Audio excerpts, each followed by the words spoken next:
अस्सलाम वालेकुम प्यारे मेंबर्स, कैसे हैं आप सब। मुझे उम्मीद है कि आप सब खैरियत से होंगे और कल जिसने भी मेरा एनालिसिस देखा और उसके अकॉर्डिंग अपनी ट्रेड्स लगाई तो सभी को प्रॉफिट हुआ होगा। अब कल का जो मेरा एनालिसिस था उसके हिसाब से मैंने आपको बताया था कि इस पॉइंट से सेल बनती है, तो वही हुआ।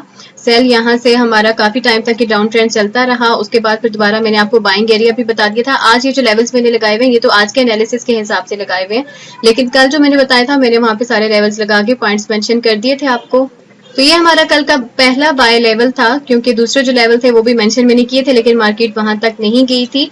तो यहाँ से बाउंस अप किया इसने और फिर यहाँ पे बाय की ट्रेड बनती थी और वो मैंने आपको मेंशन कर दिया था कि अगर ये यहाँ ऊपर तक आती है तो फिर 1934 से दोबारा से मार्केट जो है वो रिवर्स करेगी और फिर यहाँ से आपकी सेल की ट्रेड बनती है। तो वैसा ही हुआ, जैसे कि मैंने आप लोगों को बता दिया था कि 1934 पे आके आपने यहाँ पे सेल लगानी है और 36 का आपने अपना स्टॉप लॉस लेना है। अगली रेजिस्टेंस मैंने आपको बता दी थी। तो भी जिसने इस तरह से किया तो इस टाइम पर वो प्रॉफिट में ही होंगे, क्योंकि मार्केट उसी हिसाब से चल रही है। तो आज का एनालिसिस ये है कि अगर ये यहाँ पर मार्केट 1929 तक आती है तो बहुत से चांसेस हैं कि यहाँ से फिर ये बाउंस अप करेगी और आज जो मेन सिनेरियो देखा जा सकता है तो वो बुलिश ही है।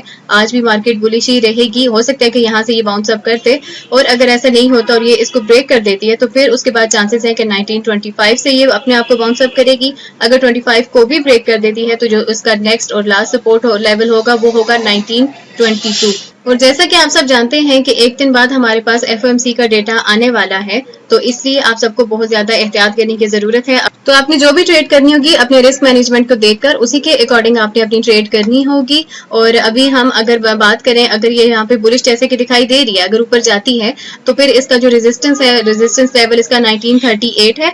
अगर यहाँ पे आती है तो यहाँ से हम अपनी सेल की ट्रेड ले सकते हैं, लेकिन अगर ये इस रेजिस्टेंस को ब्रेक कर देती है तो नेक्स्ट रेजिस्टेंस इसकी होगी 1945। तो यहाँ से भी सेल बनती है, लेकिन बात फिर से वही है कि आपने इन 2 दिनों में बहुत एहतियात करनी है, क्योंकि एफओएमसी का डेटा आने वाला है और ये इतना पावरफुल होता है कि हर लेवल को ब्रेक कर देता है।